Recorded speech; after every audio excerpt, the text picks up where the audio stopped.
Bom, estamos aqui hoje com o professor Cadre, diretor do Instituto Bula, para falar um pouco sobre empreendedorismo farmacêutico. Cadre, eu gostaria de agradecer a você, em nome do Conselho Regional de Farmácia da Bahia, em nome da categoria farmacêutica baiana, por ter aceito o nosso convite, né, para a gente poder passar informações que é de suma importância aí para aqueles farmacêuticos que querem empreender, para os que já estão empreendendo e precisam dar um novo rumo para a sua empresa, né? Então, nada melhor do que estar com você aqui hoje para a gente poder bater esse bate-papo aqui na Bahia, nesse podcast na Conexão Farmacêutica. Eu que agradeço, Martinelli. Aliás, um amigo de longa data, né? Então, que bacana estar aqui em Salvador novamente e falando de um assunto que a gente gosta muito, né?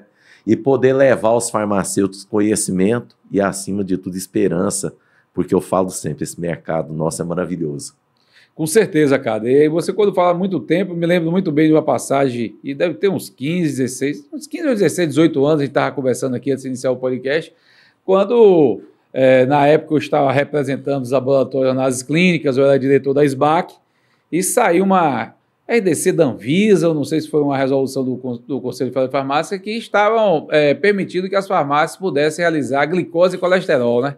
Naquele momento eu entendia que era uma afronta aos laboratórios de análises clínicas, né? Nós tivemos um grande debate lá no plenário do Conselho Federal e terminou você me convencendo e eu vendo realmente que a farmácia hoje ela se transformou em unidade de saúde e é de suma importância que esses serviços sejam prestados nela, né?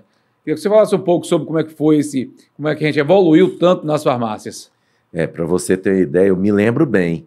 A gente ainda estava no estágio inicial, né, daquele de implantar o serviço farmacêutico nas farmácias, porque eu me lembro que era proibido, né, a Anvisa, à época, ainda proibia a realização dos principais testes, que só viriam a ser liberados a partir da RDC 44, de 17 de agosto de 2009, e a partir daí foram acontecendo as ampliações e as modernizações até a gente chegar agora os testes rápidos, né? Eu acredito que a pandemia provocada pela Covid-19, né, Martinelli, ela mais do que nunca conscientizou não só o segmento, mas toda a sociedade do importante papel que a farmácia tem. Eu acredito que o farmacêutico e a farmácia se sobressaíram de uma maneira dessa pandemia que nunca mais o nosso segmento vai ser o mesmo, né? Então a gente consegue ver constantemente a evolução pela qual o nosso segmento vem passando. E é um caminho sem volta, não só os serviços farmacêuticos, mas essa compreensão de toda a sociedade de como a farmácia pode ser um braço do sistema público de saúde e até mesmo do sistema privado. Cadê você? Eu não sei se você tem algum estudo, você acha que esses serviços que foram levados para a farmácia comunitária, como você bem colocou, acho que é um papel importantíssimo dela, isso alavancou o crescimento do setor. Recentemente a gente teve aqui na Bahia, a gente tem falado bastante do número expressivo de farmácias que vem sendo abertas aqui no estado, né? Nós crescemos, eu tenho dados agora, nós crescemos em 3, 4 anos, nós saltamos aqui da capital baiana de 832 farmácias para quase 2.000 farmácias, né? Aqui na capital. Né? E o pessoal sempre me questiona o porquê desse boom da abertura de farmácias, por que estão abrindo tantas farmácias. Eu entendo que esses serviços que foram, né, ofertados, estão possíveis ser ofertados agora, o envelhecimento da população brasileira. Você acha que tudo isso tem contribuído para o crescimento do setor? Sim, com certeza. Esse último item que você falou agora, não resta dúvida que é um de maior importância, porque a gente tem esse envelhecimento da população brasileira, o crescimento da qualidade de vida, então o brasileiro ele vive mais e, consequentemente, se a gente vive mais, nós queremos viver com qualidade de vida e a farmácia tem um papel fundamental. A implementação do serviço, já que, Martinelli, eu falo sempre, né? O setor já estava cansado daquela guerra de preço, de um negócio focado estritamente em produto. Quando você tem um negócio focado estritamente em produto, a rentabilidade vai caindo. E o serviço veio numa excelente hora, porque o serviço veio para agregar valor à cadeia.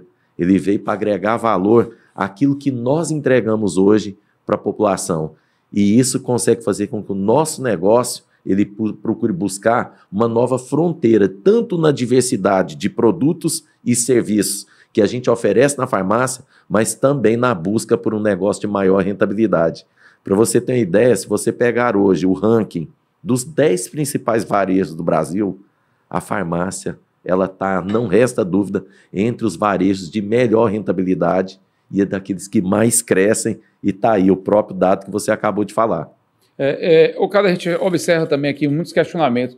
A farmácia independente, ela vai ter sobrevida até quando? Né? É o que mais eu escuto, né? Farmácia independente, Martinelli, você acha que ela vai ter uma sobrevida até quando? O pessoal fica muito preocupado com a concorrência das grandes redes. Né? Eu sei que você é o expert nesse aconselhamento, nessa capacitação e nessa orientação aos colegas que querem empreender, sobretudo os pequenos, né? Os pequenos e médios empreendedores farmacêuticos. Como é que você enxerga, né, a farmácia independente hoje no mercado? Quanto é que ela significa de faturamento, né? E se realmente vale a pena investir? Olha só, eu não gosto dessa palavra sobrevida. Todas as vezes que a gente fala, né, sobreviver, eu sempre falo que sobreviver é a antítese do crescimento, da prosperidade. Ninguém monta um negócio para sobreviver, né, Martinelli? Com A gente certeza. monta uma empresa para crescer, para prosperar. O ano passado soltaram até um dado interessante de que 12 mil farmácias fecharam no Brasil e 97% delas eram independentes. Mas coloque-se que isso como uma inviabilidade da farmácia independente no Brasil. Eu vejo de uma forma completamente diferente. O maior adversário da farmácia independente é gestão. Se a farmácia independente investir em gestão, você pode ter certeza, Martinelli, que nós temos um mercado completamente imenso para que a farmácia independente ela possa explorar e ela possa crescer.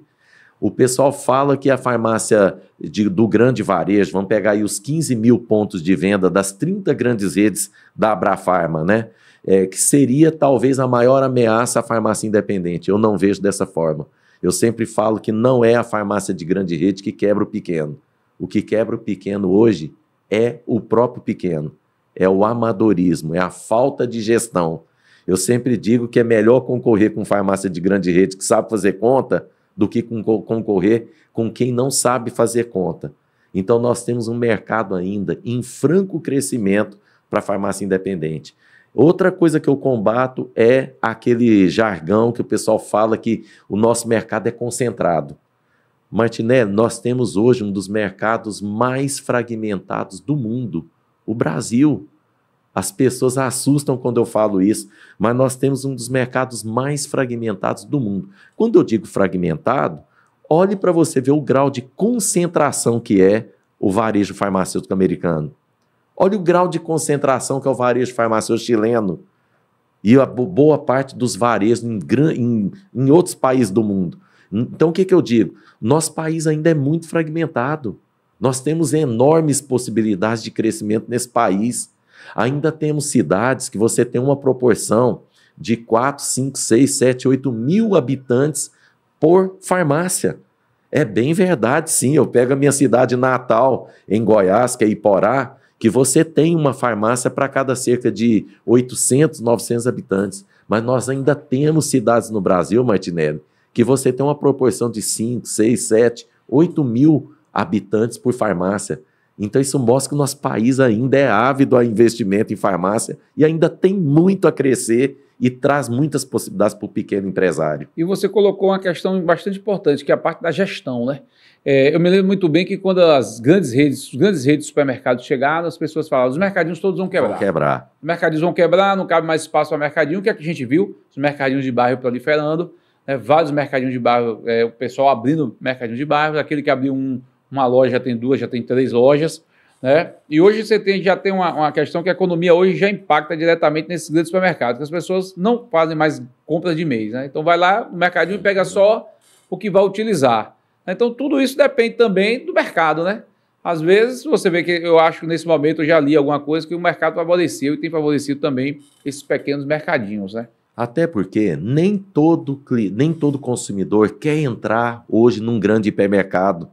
As pessoas ainda têm aquele sentimento de querer entrar ali naquele mercado, naquele estabelecimento de bairro, né, de ter aquele atendimento mais humanizado, né, aquele atendimento mais próximo, mais personalizado. E a farmácia não é diferente. Aliás, Martinelli, vem acontecendo um fenômeno. A China, Nós já temos regiões na China que você encontra uma farmácia a cada 15 quilômetros. Nos Estados Unidos, a Walgreens já anunciou um plano de fechamento de pelo menos 1.200 lojas. A CVS deve fechar também quase 1.000 lojas nos Estados Unidos. Então, e outras grandes redes dos Estados Unidos vêm anunciando também fechamento de lojas. Qual a razão? A concorrência dos marketplaces. A concorrência de grandes players como a Amazon, que agora, inclusive, anunciou uma parceria com o próprio Walmart, né, para poder vender medicamentos no mercado digital nos Estados Unidos. A gente vem crescendo muito no mercado digital também aqui no setor, no Brasil. O setor farmacêutico, há pelo menos 4 anos, é o setor que mais cresce no digital quando a gente pega todos os outros setores. Mas eu vejo, Martinelli, que a pequena farmácia, ela ainda tem a ganhar, porque o consumidor ainda está em busca de uma experiência de compra, vamos dizer, diferenciada. O que está acontecendo hoje com o mercado digital é que talvez ele cresça muito mais por inapetência da entrega de uma experiência de compra no presencial do que necessariamente a necessidade que o consumidor tem de comprar no digital. Então, se a pequena farmácia explorar essa necessidade que o consumidor tem, né, de ter o atendimento, né, de ter o serviço do farmacêutico prestado ali de uma forma extremamente competente, eu tenho certeza que a farmácia independente tem ainda um futuro muito, mas muito próspero pelos próximos anos no Brasil. Eu não tenho dúvida disso, como você bem colocou. Eu acho que o serviço farmacêutico já é um diferencial, esse acolhimento, né, de você conversar com o paciente tete a tete, de você sentir o paciente, né, essa formação nova, formação generalista, aliada às especializações que o Conselho Federal de Farmácia regulamentou, trouxe essa formação acadêmica para esse profissional. Exato. Foi diferente da minha, acho que foi diferente da sua também, né? A gente não tinha contato com o paciente, né? Exatamente. A gente ficava no laboratório, focando no microscópio, calibrando equipamento, ou então no laboratório, na indústria, manipulando ali o medicamento, mas o contato com o paciente nós não tínhamos. Então, essa formação trouxe essa possibilidade para esses novos farmacêuticos de tocar, de sentir, de acolher. Então, eu acho que a farmácia pequena, a farmácia de bairro, o pequeno farmacêutico, ele tem condição, sim, de sobreviver no negócio dele e acreditar no negócio dele. E outra coisa, cara, que a gente sempre observa também, a gente tem muito questionamento dos colegas, é a faculdade não me ensina a gerir farmácia. Eu não saio da faculdade, nem farmácia, nem laboratório de análise clínica, nada. Você está fazendo curso de farmácia, você não vai aprender lá a fazer a parte de gestão, né? É um curso da área de saúde, então você vai aprender as matérias voltadas à área de saúde. Onde é que o colega vai buscar essa parte de gestão, né? Qual é o aconselhamento que você daria para os empreendedores? Bom, em primeiro lugar, eu queria falar que eu cobrei muitos anos, eu cobrei isso da faculdade, né? Eu reclamava isso. E eu fui entender, Martinelli, que dificilmente a academia ela vai ter condições de suprir. Se a gente pensar hoje, eu não tenho esse número, não sei se você tem, mas eu acredito que a gente deva passar de mais de 650 faculdades de farmácia no Brasil, não deve? Com certeza. Tranquilamente. Aqui no estado da Bahia nós temos presenciais quase 50. Goiás, eu acho que a gente tem mais de 35 cursos de farmácia. E nós não teríamos condição de suprir todos esses cursos de uma cadeira de empreendedorismo que pudesse capacitar na prática, como o mercado exige que os colegas sejam capacitados hoje para poder enfrentar esse mercado altamente competitivo. E eu lá atrás, o que eu fiz? Eu fui atrás, eu fui estudar, eu fui procurar entender de contabilidade farmacêutica, porque, pasme, existe uma área, uma especificidade do nosso segmento, que é a contabilidade farmacêutica, porque o varejo farmacêutico é um varejo cheio de especificidades. Um contador não sabe o que é lista positiva, negativa e neutra de medicamentos.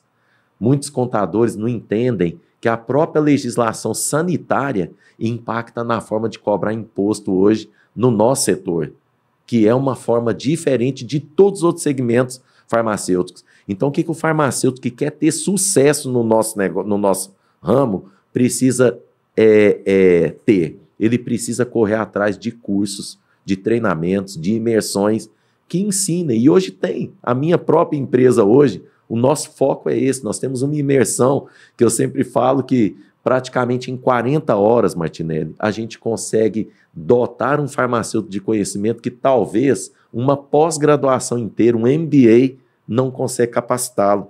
E onde que a gente vai? Nas principais dores que esse colega enfrenta no dia a dia. Vou te citar aqui exemplos. O colega não sabe separar ainda CPF do CNPJ. Mistura despesas da pessoa física com as despesas da pessoa jurídica. Ainda não sabe utilizar um gerenciador financeiro.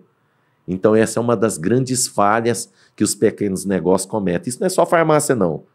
Boa parte dos pequenos negócios não sabe administrar, Martinelli, o dinheiro que entra e sai. E aqui reside uma das origens e um dos principais problemas que levam farmácias a fechar hoje no Brasil. Segundo problema, regime tributário errado. Acredite, mais de 70% das farmácias hoje de pequeno e médio porte no Brasil estão no regime tributário errado, pagando imposto errado. 95% das farmácias no Brasil ainda pagam imposto errado. Mas, Cadre, paga imposto errado por quê? O regime tributário errado, a ausência de segregação de impostos federais, como PIS e COFINS, produtos com códigos tributários errados no cadastro de produto. Então, você pega, o colega não sabe que ele precisa atualizar os códigos tributários no cadastro de produtos da farmácia. Não sabe fazer uma gestão de estoque, Martinelli. Eu sempre falo, quando você pega venda e receita, boa parte dos colegas não sabe diferenciar o que é venda e o que é receita. Então, para você ter uma ideia, a cada 100 mil reais de venda, uma farmácia perde hoje 7 a 12 mil reais de receita. O que eu estou dizendo para você? Do que ela vendeu, ela não sabe para onde foi o dinheiro. Porque ela não vende tudo à vista, ela vende nos cartões de crédito, débito, Pix, convênio, farmácia popular, ela vende no crediário e ela não tem uma gestão eficiente de entrada e saída de dinheiro. Então, o controle financeiro, Martinelli, hoje é uma das grandes razões que tem feito muitas empresas no Brasil quebrar. Olha para você ver a gravidade do que eu estou falando aqui. E é algo difícil de ser tratado? De jeito nenhum. Basta que o colega vá atrás, que ele procure entender como se faz um controle, como ele precisa compreender até na vida pessoal. Na vida pessoal nós quebramos se a gente não tiver uma boa gestão do dinheiro, né? Com certeza. E a empresa não é diferente. Nós precisamos ter uma boa gestão do dinheiro. Isso é o que falta à pequena e média empresa no Brasil. Ô, Cadre, qual é o ticket médio hoje? Você tem o ticket médio hoje de uma farmácia independente? Essa parte, acho que deve variar de estado para estado, né? Sim. Essa parte de perfumaria, nutracêuticos, suplementos alimentares, que chegaram também à farmácia, né? Pouco tempo para cá. Essa parte de suplementos, então, hoje deve estar representando muito, né? Porque as pessoas têm feito muita atividade física, têm recorrido à suplementação. Quanto é que representa hoje na venda de uma farmácia? Perfeito. Quando a gente pega o ticket médio nacional, eu estou passando nacional, mas isso vai variar muito de região para região, IDH e renda per capita, né? E vai fazer variar. Mas no pequeno, hoje, o ticket médio aproximado é R$ 54,00. Quando a gente vai para as 30 grandes redes da Abrafarma, o ticket médio ele passa de R$ 81,00, para você ter ideia. R$ 81, R$ 82,00, tá? Só que a gente tem que tomar muito cuidado com esse indicador, porque ele é um indicador que você precisa analisar histórico dentro do seu próprio negócio e você não pode olhar apenas o valor em reais. A gente precisa olhar o ticket médio também por lucratividade. Sabe por quê, Martinelli? Às vezes eu pego uma farmácia que tem um ticket médio de R$ 74,00, mas o lucro dela é menor do que uma farmácia que tem um ticket médio de R$ 53,00. Então, a gente analisa lá no Instituto Bula tanto o ticket médio em reais quanto o ticket médio por lucratividade e o ticket médio por número de itens no cupom fiscal. São 3 indicadores que a gente precisa analisar em conjunto e principalmente olhar se a curva de tendência é ascendente e se a curva de tendência é descendente. Então, a gente precisa olhar se esse ticket médio ele vem piorando ou ele vem melhorando ao longo dos meses, que é muito importante. Mas reforço, mais do que se preocupar com o valor do ticket médio em reais, é você se preocupar com o ticket médio por lucratividade. Às vezes a farmácia tem um vendedor que entrega um ticket médio alto, mas com baixo lucro. E você tem um vendedor que entrega ticket médio menor, mas com maior lucratividade. Entendi. Interessante. Por quê? Porque ele vende produtos que muitas das vezes a gente chama dentro da farmácia produtos de tráfego, que são produtos que a farmácia precisa vender, às vezes, por estar no mercado de muita competitividade. Vou te dar um exemplo prático. Produtos como leite, tintura para cabelo, fralda, desodorantes, sabonetes, cremes dentais. Veja que eu citei aqui só produtos de uso contínuo, né? Então, às vezes nos medicamentos, quando a gente pega uma losartana, um enalapril, são produtos que hoje para a farmácia são produtos de baixa lucratividade, porque são produtos de uso contínuo e que, estando em mercado de alta competitividade, você precisa ter uma precificação diferente nesses produtos. Por isso, já falando de precificação, hoje, eu sempre falo que a linha tênue hoje, que talvez separa farmácias do fracasso e do sucesso, está na precificação inteligente e estratégica. O que é precificação estratégica e inteligente? A academia, a administração tradicional, ela ensinou a gente que a gente precisava achar a margem de lucro bruta, capaz de pagar todas as despesas e deixar o lucro operacional do negócio, não é verdade? Porém, a administração moderna não pensa assim. A administração moderna, ela entende que eu preciso saber compensar perda de lucratividade que eu tenho no produto A, compensando com o produto B. O que a gente foca no lucro do negócio, não é do produto. E muitos colegas estão perdendo hoje competitividade porque eles focam no produto e não no negócio. Então, o farmacêutico, ele precisa aprender a pensar como um executivo. Ele não pode pensar de forma técnica. Se ele pensa de forma técnica, ele fica para trás. É verdade. Entendeu? Até tem um tipo de precificação, Martinelli, que hoje a gente aplica dentro da farmácia, que é baseada até na faixa de preço que um produto tem dentro da farmácia.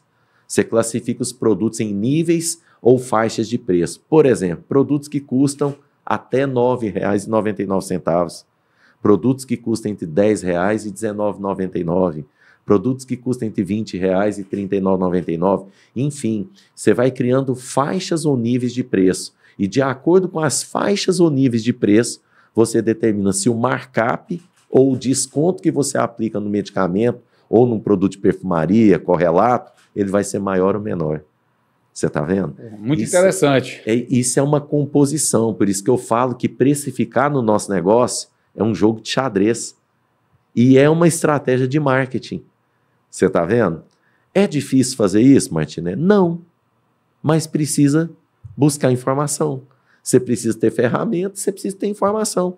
Se um farmacêutico correr atrás desse tipo de informação, você pode ter certeza, Martinelli, não importa o tamanho do mercado que ele esteja, não importa o tamanho da concorrência, não importa o tamanho da farmácia dele, ele vai conseguir ser competitivo e ser feliz com o negócio dele. Olha aí, ó, uma boa dica aí do Cadre para aqueles que querem empreender na farmácia comunitária. Eu acho que o conselho desse podcast, ele supre uma demanda da categoria farmacêutica. O que o conselho pode fazer e ajudar, né, ao farmacêutico empreender é trazer conhecimento. Nesse momento nós estamos aqui com a referência, né, na parte de gestão da farmácia comunitária, sobretudo no varejo, professor Cadre, que está deixando várias dicas a vocês.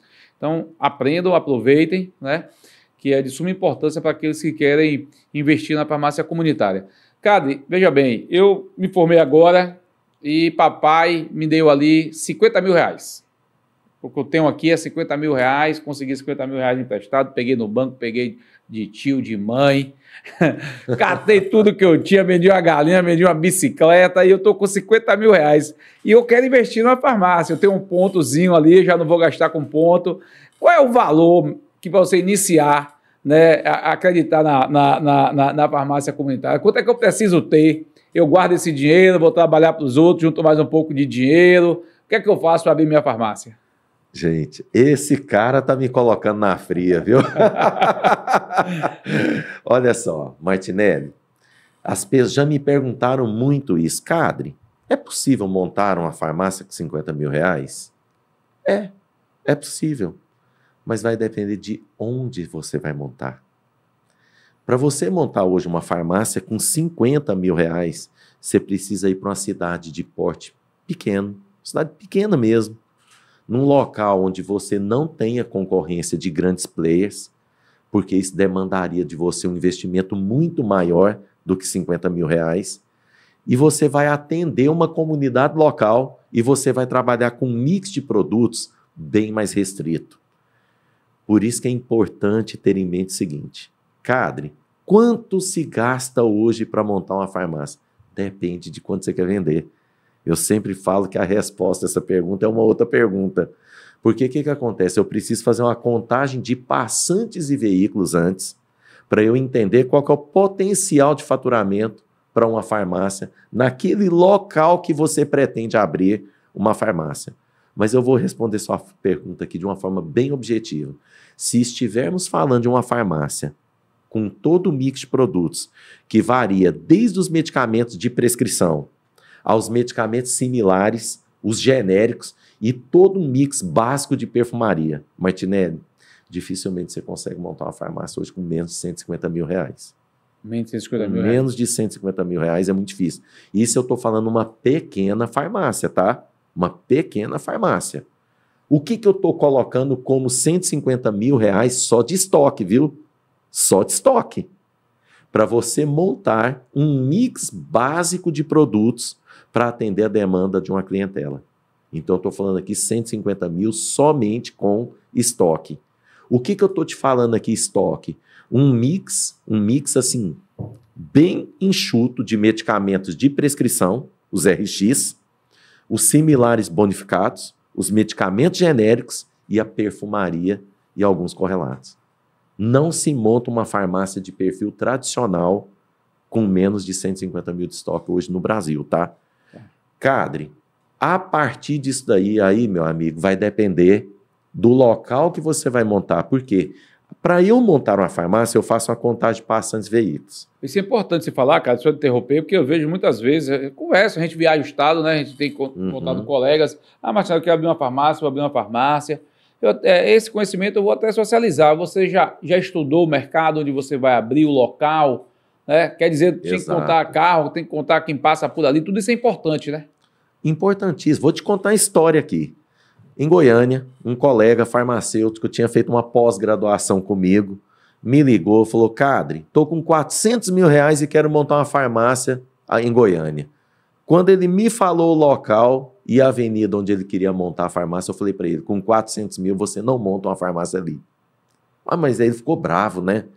Ele achou que 400 mil era uma soma de dinheiro mais do que suficiente para montar uma farmácia ali. Não montava, Martinelli, por quê? Onde ele ia montar a farmácia, ele ia concorrer com Drogasil, com Pague Menos, com Pacheco, entende? E ali não tinha condições, ele precisava de um investimento de pelo menos R$1 milhão para ele montar uma farmácia ali. Com 400 mil ele não conseguiria montar nenhum estoque, porque o ponto onde ele queria montar uma farmácia era um ponto com projeção de faturamento de 600 a 700 mil reais por mês. Como que você vai montar uma farmácia com 400 mil num ponto que a projeção de faturamento é de 600 a 700 mil? Quer dizer, você precisaria ter só de estoque, você iria precisar ter de mais do que 700 mil só de estoque, fora todo o dinheiro que você iria investir em reforma, aquisição de mobiliário, de equipamento, fachada. Quer dizer, é um local para, no mínimo, 1 milhão, 1 milhão e 200 de investimento, tá? É muito importante deixar isso claro. Eu falo que aqui na Bahia já teve essa discussão, né? Não, eu monto farmácia com 30 mil reais, 50 mil reais. Eu me lembro que quando nós dois viajamos, nós fizemos aquele roteiro, nós passamos por Jequié, Itabuna, lembra aquela rodada que a gente fez de capacitação e gestão aí para os colegas farmacêuticos?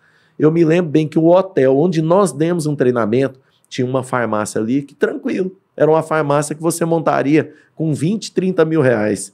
Por quê? O que era o estoque que ela tinha?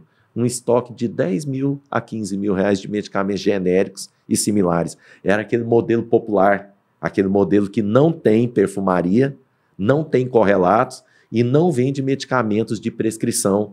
Você sabe que o investimento só num... Imagina, uma farmácia for vender Ozempic. né? Quer dizer, só uma farmácia que vai vender Ozempic, que vai ter ali, né, um Clexane. Imagina, produtos de alto valor. Você tem um investimento alto para montar uma farmácia como essa. Então, tudo vai depender do planejamento de mix de produtos da farmácia. E o grande problema, Martinelli, o que está acontecendo? A farmácia independente, sabe por que ela quebra rápido? Ela começa com 1.300 SKUs, com 1.800 SKUs, com 2.000 SKUs. É muito pouco. Para você ter uma noção, hoje no Brasil, qual que é o faturamento médio das pequenas farmácias no Brasil? R$65.000. Por que 65 mil? Porque a maior parte monta e quando completa 2, 3 anos de vida, ela não tem mais do que 3.000 a 3.100, 3.200 SKUs de mix de produtos ali. Para o pessoal que está assistindo, o que é SKU? É uma sigla em inglês chamada Stock Keeping Unit, Unidade de Medida de Estoque. Então, o SKU ele mede até a variação de cada dose, de cada apresentação, de cada laboratório de produtos que nós vendemos na nossa farmácia. Só para o pessoal de casa aí ter uma ideia, né? Eu estou usando uma camisa aqui, manga comprida, verde, número 2. Isso é um SKU. Se eu mudar essa camisa agora para número 3, ela é outra SKU. Se eu mudar a cor dela para azul, é outra SKU. Se eu mudar o fabricante dela, é outra SKU. Você entendeu? Então, o SKU é uma das medidas que nos ajuda a entender a diversidade de sortimento de uma farmácia. E isso é determinante para o sucesso do negócio. Boa parte dos colegas, infelizmente, montam uma farmácia do zero. É o que você até brincou aqui mesmo. Meu pai me deu 50 mil, 80 mil, né? 100 mil, que seja. Às vezes deu até um ponto. E o colega foi montar naquele ponto lá porque não ia pagar aluguel ou porque o aluguel era muito barato. Mas um ponto inviável. Quando você faz a projeção, potencial, a gente faz um negócio chamado plano de negócio, estudo de viabilidade, a gente vai entender que aquele ponto não é viável. E isso é uma das razões que leva muita gente a quebrar. Falta de plano de negócio, mix de produto errado e ausência de capital de giro. A maioria começa o negócio sem ter capital de giro. Aí fica difícil, né? Aí fica difícil. É isso, o pessoal tem que estudar realmente. Empreender é uma coisa, quer empreender é uma coisa muito importante na categoria farmacêutica, mas não é para amador, não é isso? Não, não é para amador. Foi-se o tempo. Eu sempre falo, quando você pega colegas nossos, né, que começaram farmácia há 20, 30 anos, ótimo. Naquela época a concorrência era baixa. O custo operacional era menor, você não tinha tanta exigência, até mesmo do ponto de vista sanitário, né, Martinelli? A exigência Nós dois que trabalhamos tanto para a gente ter uma regulação à altura do que o nosso mercado precisa e exija, né? Nós não tínhamos tantas exigências sanitárias. E, claro, com maior exigência sanitária, o custo operacional é maior. Com maior concorrência, a lucratividade é menor. Mas a gente ainda tem um negócio altamente rentável, se bem administrado. Verdade. Na nossa época, por exemplo, a gente, na minha formação aqui mesmo, aqui na Bahia, na UFBA, todo mundo era voltado mais para análises clínicas, né? Então, acho que era o cenário no Brasil, né? Ia todo mundo para laboratório. Porque a farmácia, o farmacêutico não era reconhecido, colocado para gente que não era rentável, né? O que aconteceu? As grandes redes vieram, bum, pegaram tudo e hoje é um dos maiores faturamentos do mundo, acho que só perde para a indústria bélica, né? Exato. A questão do medicamento, né? Então, como é que não é um segmento rentável, né? Às vezes as pessoas falam não é rentável porque não querem concorrência, né? Eu tenho um trocadilho que eu falo assim, antigamente, não sei se você sabe, o melhor negócio do mundo era uma farmácia bem administrada. Você sabe qual que era o segundo? Uma farmácia mal administrada. Porque antigamente farmácia era tão bom, Martinelli, que mal administrado ou bem administrado, ela dava dinheiro. Dá dinheiro. Então eu brinco que a diferença da farmácia de hoje para a farmácia antigamente é a gestão. Hoje, farmácia mal administrada não dá dinheiro mais. Não tem jeito. Mas uma farmácia bem administrada ainda pode realizar sonho de muita gente. Outra coisa que eu vejo também, cara, de muitos questionamentos, e a oportunidade é essa, qual se você tem dimensionado um valor médio, né, mensal de venda para que uma farmácia já se pague, né, e o farmacêutico possa tirar o seu salário. Sim. Eu sou farmacêutico, eu abri minha farmácia, né? E aí eu falo em todos os produtos, todos os mix, a parte de perfumaria, de genérico, né? A parte de suplementos, os MIPs, enfim. Quanto é que hoje você dimensiona, né, para que pelo menos ela comece a se pagar? Quanto que eu tenho que vender por mês? Martinelli, É possível fazer esse cálculo? não, é possível, tranquilo, né? A gente existe um indicador chamado ponto de equilíbrio financeiro. Eu pego a despesa fixa em reais, divido pela margem de contribuição em percentagem e eu encontro qual que é o ponto de equilíbrio, ou seja, quanto a farmácia precisa vender para nem perder e nem ter lucro. A gente diz que é lucro zero, lucro zero. A partir daí ela começa a dar lucro. Agora, pasme, eu conheço farmácia, Martinelli, que vende 50 mil reais por mês, 60 mil reais por mês, e o colega farmacêutico tá bem, tá tirando 20% de lucro.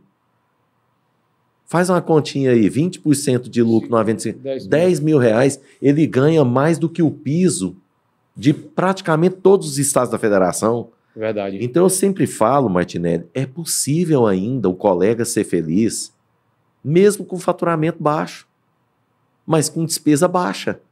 Agora, é claro que ele não vai conseguir um feito desse, talvez numa região aqui, né? Vamos pegar aqui em Salvador, se a gente pegar uma capital, um bairro nobre, mas quando ele vai, como eu expliquei, olha o tamanho desse Brasil.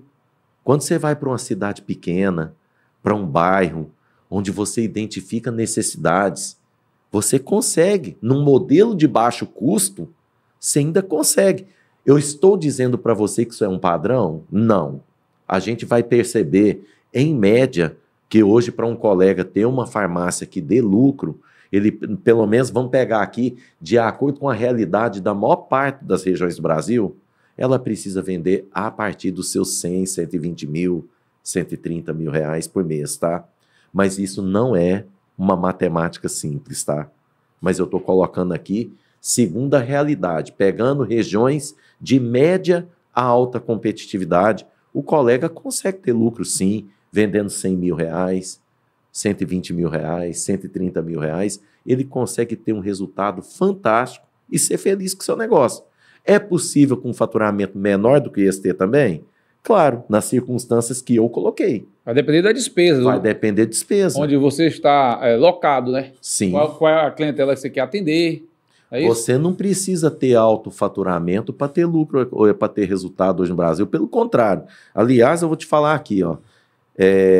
Quinta-feira eu estava atendendo lá na minha empresa um colega. Sabe qual que é o faturamento da farmácia dele por mês? 2 milhões e 200 mil. E ele está quebrado. Está quebrado. Contratou a consultoria agora, nós vamos recuperar o negócio dele, pode ter certeza.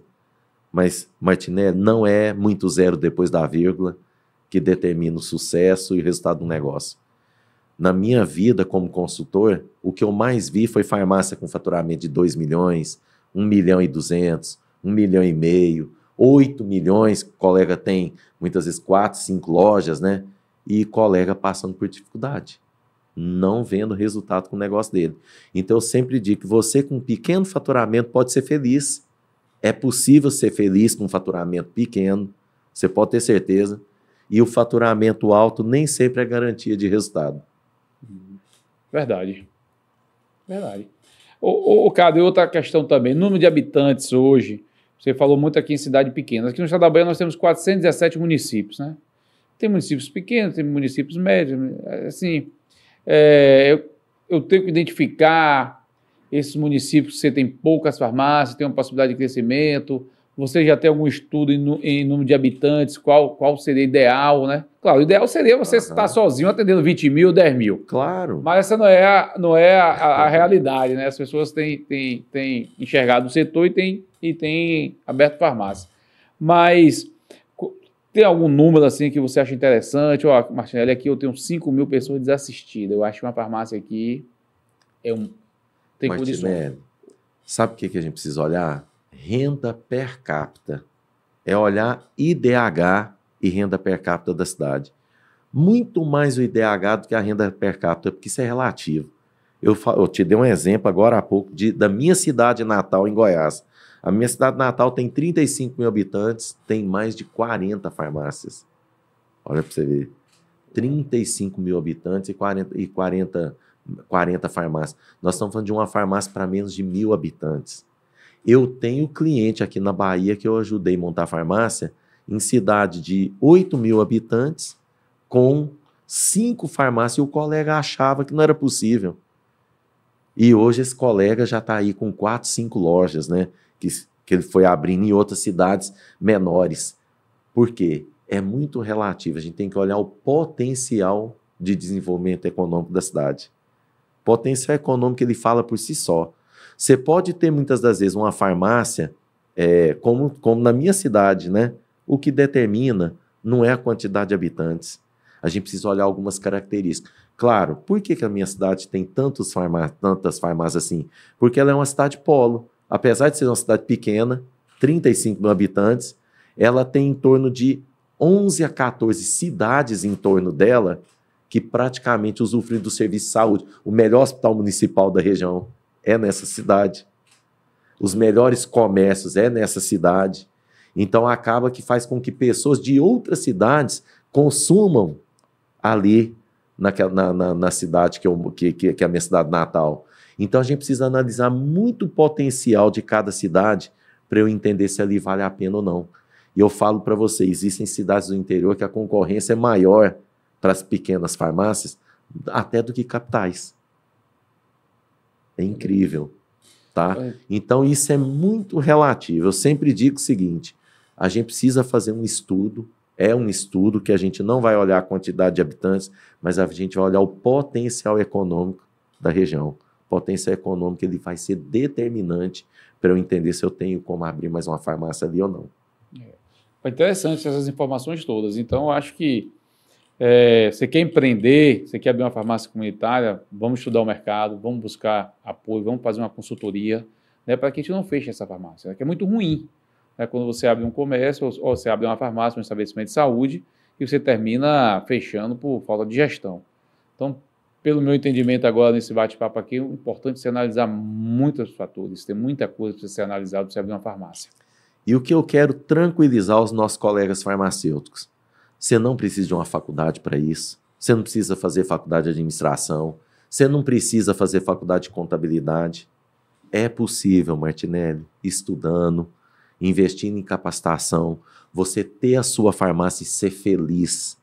Pode acreditar nisso. Eu falo para todos os colegas aqui, ó, acredite, você que é farmacêutico, você ainda está no melhor negócio que existe para investir no Brasil. Com certeza, um dos melhores segmentos que existe. Agora, como tudo na vida, exige que você invista em conhecimento. Não tem jeito. Você vai abrir uma farmácia de manipulação. Se você nunca tiver manipulado, você vai conseguir fazer alguma coisa lá? Não vai, né, Martinelli? Não vamos. Você precisa estudar fator de correção, você precisa, né? E existe todo um conhecimento técnico. A gestão não é diferente. E não é um bicho-papão. Não é. Mas o colega precisa romper o medo e precisa quebrar esse paradigma de que o farmacêutico vai deixar de ser farmacêutico porque está aprendendo gestão. Hoje os grandes médicos estão aprendendo gestão, marketing, os grandes odontólogos, nutricionistas, todas as principais áreas da saúde no Brasil e no mundo vêm aprendendo conteúdos de gestão e de marketing para crescer. É impossível você hoje não investir em qualquer desses conhecimentos se você quiser ter sucesso. Não é só com farmácia, né?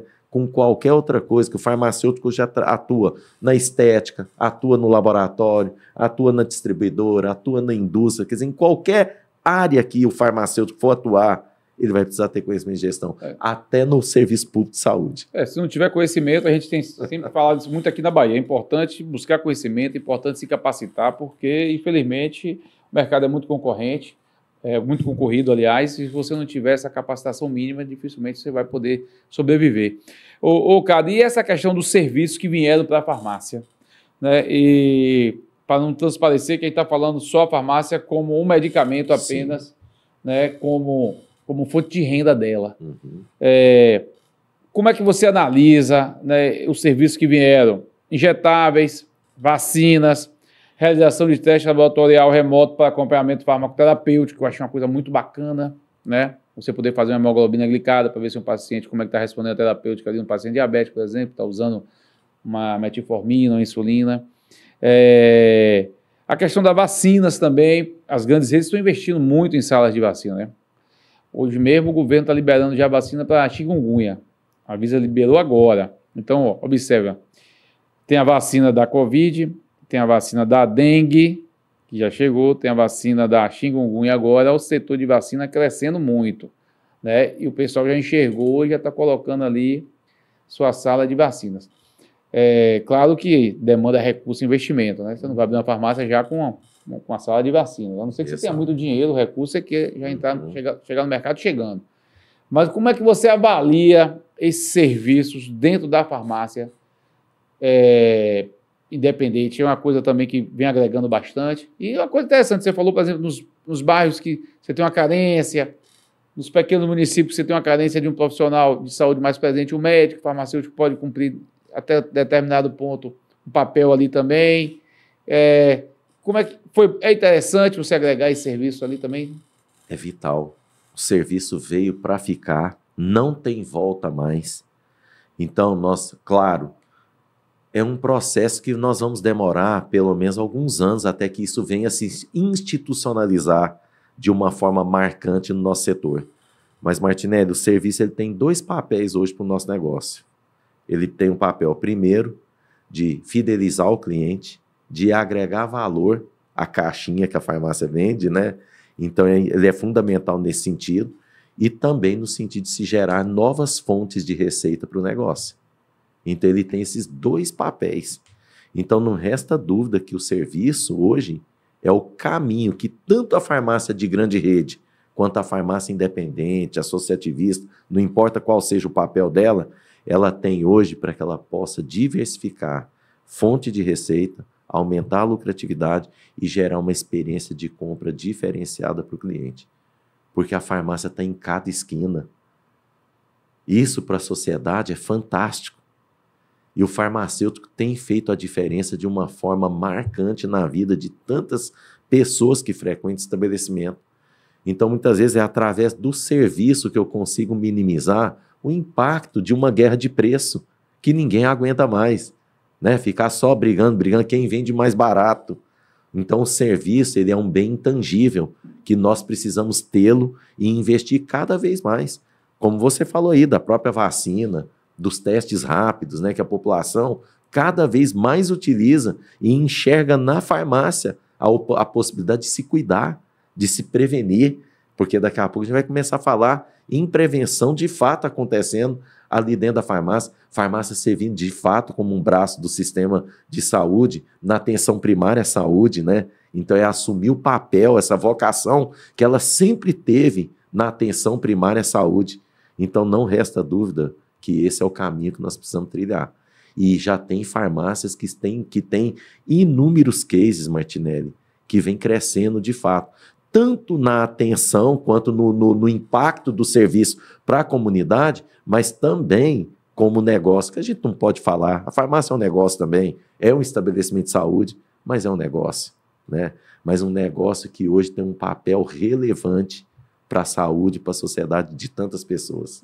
Às vezes a gente fica assim meio receoso de falar que farmácia é um comércio, ou farmácia é um negócio. Né? Mas assim, a clínica médica de um médico é um negócio. É um negócio. O consultório odontológico de um dentista é um negócio. Por que a farmácia não pode ser um negócio também? Martinelli, você sabe...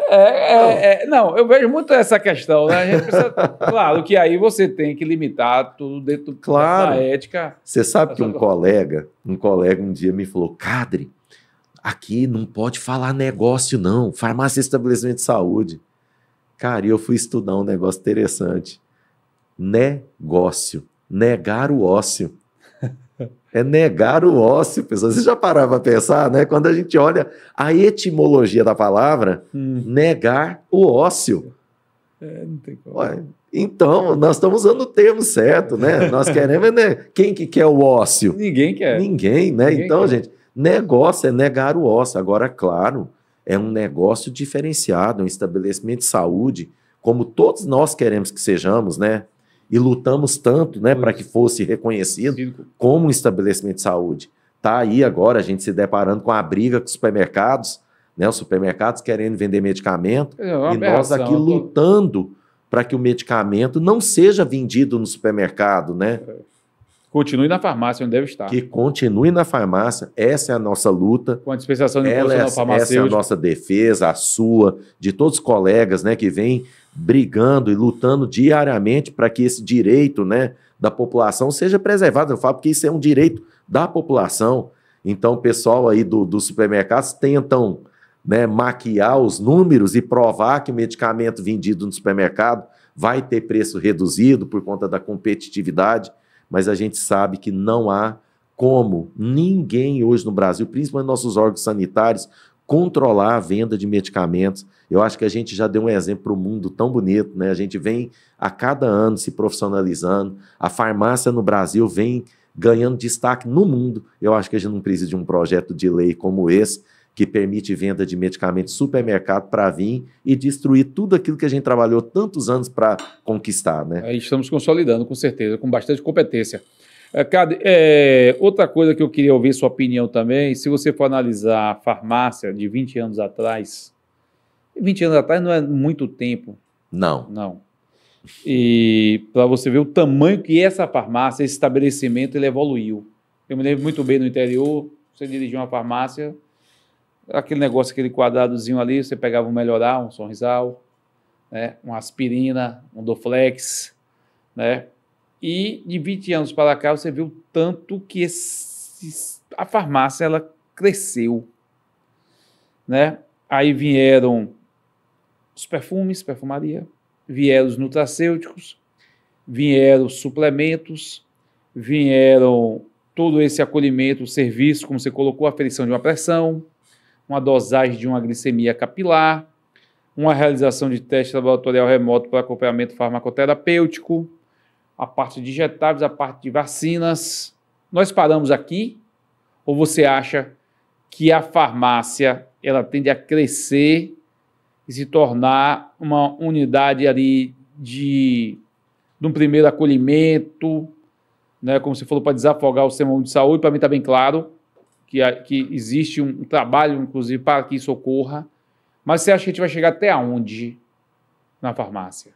Para aqui ou evolui para um diagnóstico com o médico, para um tratamento, para um acompanhamento? A tendência é a gente evoluir, não resta dúvida. Nós vamos evoluir ainda mais, eu acredito, porque até então a gente ainda, apesar dos avanços que nós tivemos da legislação, a gente tinha limitação ainda de vários testes ou serviços que a gente ainda podia praticar dentro da farmácia de fato, Martinelli. Mas há uma tendência que a gente vai crescer ainda mais, como já vem acontecendo nos Estados Unidos, né? Tem a teleconsulta, né? Até a teleconsulta, a telemedicina. A telemedicina, né? Alguns estados já aqui na Bahia a gente ainda não regulamentou, certo? Eu ainda tenho algumas ressalvas com relação a essa regulamentação. Os outros estados eu sei que já foi regulamentado, algumas grandes redes já oferecem essa teleconsulta, né?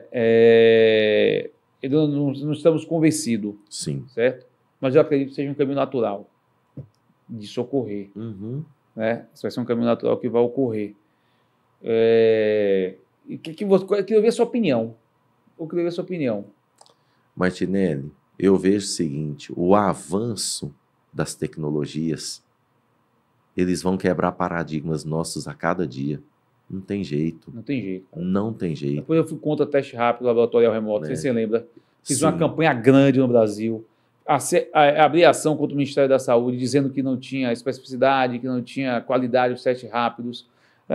Achei que aquilo ali era uma aberração, porque tinha um laboratório, tinha um equipamento que fazia ELISA de terceira geração, luminescência. E o teste rápido veio, meu amigo, e veio. Os próprios laboratórios já fazem teste rápido dentro do laboratório. Ao ponto que quando a gente menos perceber, talvez as pessoas vão ter isso em casa. Em casa, se a gente começar, né, com o tamanho avanço que a tecnologia vem sofrendo, agora, né? Até incoerência, mas imagine, nós vamos ter tecnologias que talvez vão ser acessíveis de forma segura até para muitas pessoas terem em casa. Não tenho dúvida Olha a disso. inteligência artificial. Chegando. E né? a gente precisa entender Tá aí. isso. E a gente precisa entender, cara, a gente como profissional de saúde farmacêutica, a gente está inserido aonde aí? Por isso, se a gente não abrir o olho, por isso que nós precisamos cada vez mais estar próximo do paciente. Por isso, cada vez mais nós precisamos gerar uma experiência diferenciada. Nós precisamos, Martinelli, extrapolar a experiência de compra do consumidor. Nós precisamos entregar para o paciente, para o cliente, algo a mais do que o que ele foi buscar. Porque quando ele não consegue ter uma experiência encantadora ali dentro da farmácia, o que ele vai fazer? Ele vai fazer como o cliente do móveis, do eletrodoméstico, do eletrônico já está fazendo. Ele vai comprar pela internet, que é o que está acontecendo na China, nos Estados Unidos. Aqui no Brasil não está regulamentado. Ainda não está regulamentado. Não é regulamentado, né? Eu estou vendo o pessoal investindo. Aqui eu vi também essa questão da Amazon investiu pesado um recurso. Sim. Inclusive para entrega de medicamento. Tem um drone aí. Não está regulamentado, mas vamos falar aqui, né? Hoje não está regulamentado, mas qualquer empresa que possua uma farmácia física, ela pode ter um e-commerce que venda para o Brasil inteiro. Nós não temos hoje, na verdade, um grande player, como acontece com a Amazon, né? Como o Walmart, como em outros lugares do mundo, como os Estados Unidos, na China, que hoje assume esse papel logístico. Mas e no dia que isso acontecer? E que não deve demorar. E não deve demorar. Se eu não me engano, parece que o Brasil é o 5º país em consumo de medicamentos no mundo. Exatamente. Por quê? A nossa legislação permite apenas o que para um player desse? Ele montar um ponto de venda físico. E aí ele pode distribuir medicamento para o Brasil inteiro. Então, quem vai barrar isso daí? Né? E eu acho que nós, Martinelli, o Brasil não definiu o modelo de farmácia dele. Não sei se você diverge de mim, mas eu acho que a gente ficou meio seguinte. Se a gente queria o modelo europeu, se a gente queria o modelo americano, ou se a gente iria criar o nosso modelo. A verdade é que nós não criamos um modelo muito claro ainda. Basta ver a nossa legislação. Nossa legislação é falha. O que está acontecendo hoje? Farmácia vendendo panela de pressão, desinfetante, detergente, rodo, vassoura, airfry, aspirador de pó, liquidificador, batedeira. Ração, pneu. Então, nosso modelo, a nossa legislação tá muito frágil, né? Porque desde aquela briga... Mas não é permitido. Não é. Mas desde aquela briga, né, que houve entre o segmento que brigou muito com a Anvisa, veio o STF e arbitrou que estados e municípios poderiam arbitrar a respeito do que pode e o que não pode ser vendido em farmácia, né? Alguns estados, como Minas Gerais, decidiram que farmácia pode vender quase de tudo. E outras situações, nós tivemos as fábricas liminares, né? Que praticamente hoje permite que se venda quase que tudo dentro de farmácia, né? Já tem farmácia vendendo carne, coxinha, pastel, quibe. Então, nós temos hoje uma dicotomia acontecendo, né? Então, estados e municípios vivendo momentos completamente diferentes, em regulamentação, né? Realidades diferentes. Essa é uma questão que a gente precisa levantar bastante o debate a nível nacional. Exatamente. Ou seja, porque a nossa legislação, de fato, não definiu um modelo. Nós não temos ainda, apesar de tantos avanços na legislação, a 13.021 de 2014, né? Que teoricamente ela teria sido a legislação que teria colocado um ponto final nisso, né? Mas a gente não conseguiu ainda harmonizar isso. E é um setor que emprega 70% da categoria farmacêutica, né? Exatamente. É a farmácia comunitária, né? Então a gente precisa dar muita atenção a ela. Sim. Precisa dar muita atenção a ela. Mas, por um outro lado, a gente ainda vê exemplos bons, como, vamos pegar aí hoje, a maior rede de farmácias da América Latina, que é uma rede da Abrafarma, ela definiu um posicionamento. Ela definiu um posicionamento voltado para a saúde, beleza, bem-estar e qualidade de vida, que é a Raia Drogasil. Ela definiu um modelo, um posicionamento claro, né? Tanto que ela mudou até a assinatura dela, que é RD Saúde. Então a gente vê players também, grandes players do nosso mercado, que firmaram uma posição de que querem ter realmente um comportamento e uma identidade voltada para saúde, beleza e bem-estar, que é a vocação da farmácia. Então a gente tem exemplos bons também acontecendo, né? Acontecendo.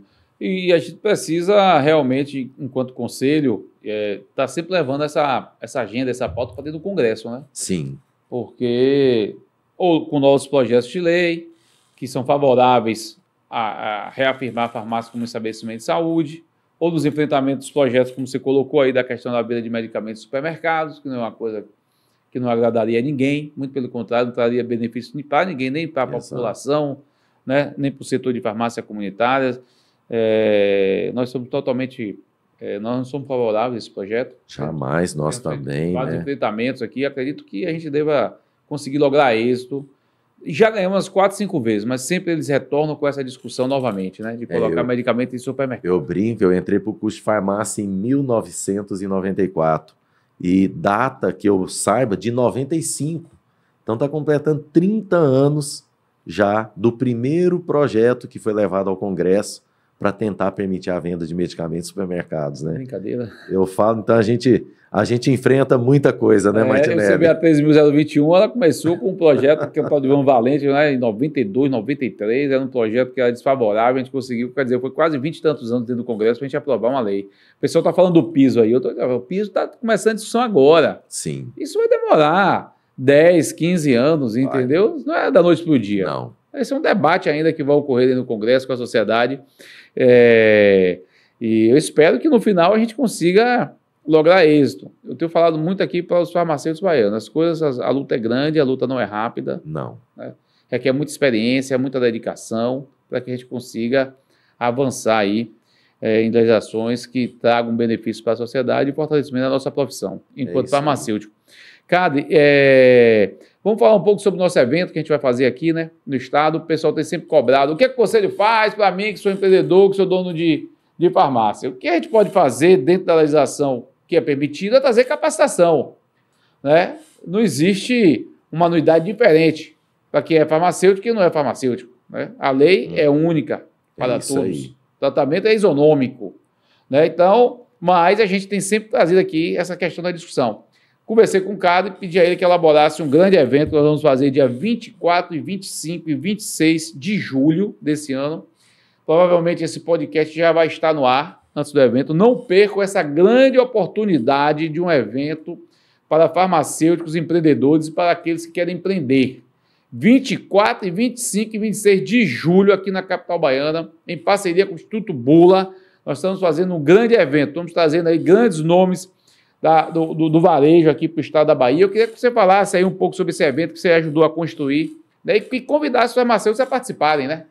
Bom, quando o Martinelli me ligou e me falou da intenção de realizar esse evento aqui na Bahia, o que eu fiz? Eu levantei, Martinelli, as principais dores que os pequenos proprietários de farmácia, farmacêuticos têm enfrentado hoje. Então a gente formou uma carga, né, uma carga horária, temas com especialistas que vão abordar essas principais dores e mostrar para você qual que é o verdadeiro caminho para que você tenha uma farmácia de sucesso, uma farmácia próspera, que você possa realizar o sonho de ter a sua farmácia e de poder crescer, realizar, né, fazer com que a farmácia seja um legado, porque eu sempre falo que a gente não está falando aqui só de negócio, a gente está falando aqui de um legado que muitas vezes construímos até para a nossa família e para a própria comunidade onde a farmácia ela se estabelece, né, Martinelli? Uma história, um vínculo, né? Um histórico, ela cria um histórico, um vínculo. Então, o nosso grande objetivo com esse evento é mostrar esse caminho, mostrar para você que é possível, sim, ter uma farmácia, ser competitivo, você poder se realizar com ela, não importa qual seja o tamanho da sua farmácia, não importa qual seja o tamanho da concorrência que você enfrenta hoje. Então, se você realmente quer se realizar como empreendedor farmacêutico, Você não pode perder a oportunidade de estar com a gente nesses dias 24, 25 e 26 de julho, nesse evento fantástico que o Conselho Regional de Farmácia da Bahia está organizando. Que de antemão eu queria parabenizar o Martinelli realmente pela visão, né, pela garra, porque eu sei que não é fácil realizar um evento como esse daqui.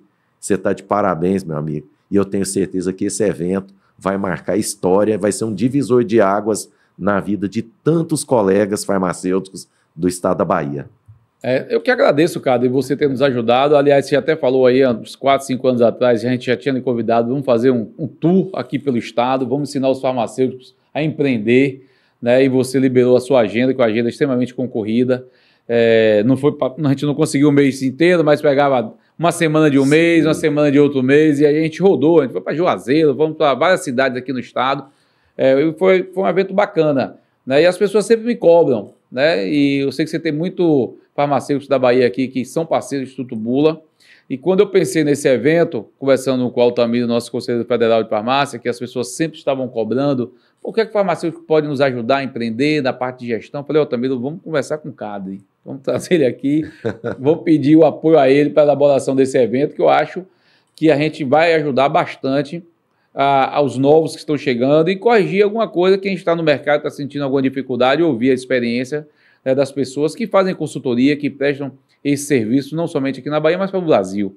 Né? Então, nesse sentido, Cadre, eu gostaria de agradecer imensamente, né, estar com você aqui hoje, na gravação desse episódio, desse podcast. Não percam, farmacêuticos baianos, estudantes de farmácia, o Conexão Farmacêutica, está aí nas redes do Conselho Regional de Farmácia da Bahia, no Instagram, no canal YouTube, no Spotify, no site. Então, todos os canais de comunicação que nós temos da entidade do Conselho Regional de Farmácia da Bahia, esses podcasts estão sendo socializados.